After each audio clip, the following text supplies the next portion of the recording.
Hi, I'm Mark. So today I just scored a really cool old anvil, and I'm going to compare it to a Harbor Freight anvil, and just a couple pointers and why you should probably go and hold out and try to find an antique one. They are very superior. Okay, so this beauty is something I just scored today on OfferUp.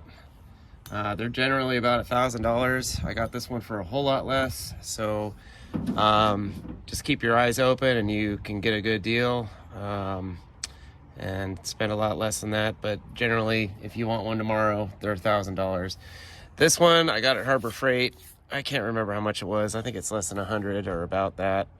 And so the main difference, what I like about the old one, is every time I try to use an anvil, I need to use the flat edge here, and this thing has a lot of nice clearance in the back, so your work can hang over, whereas all the new ones have no tail to them whatsoever, so they're kind of useless with a lot of things that I have to do. And so yeah, I've got to shoot this in the back of my truck. I apologize. This thing weighs 151 pounds. This one is you can move pretty easily. I think these are 55.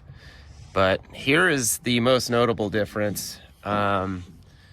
This old antique one has a really good crystal structure. I'm going to tap this thing with this hammer.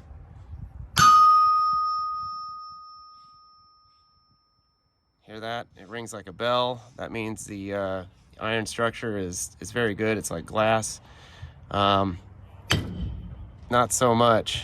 So what you want with an anvil is a lot of mass, so when you do strike something against it, the thing doesn't budge, and then you can get your work done and it'll be more quality. But the main things is just the physical size. Everything I need, you need this overhang.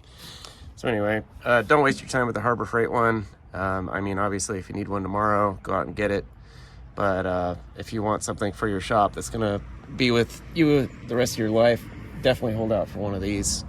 Don't waste your money or time on that.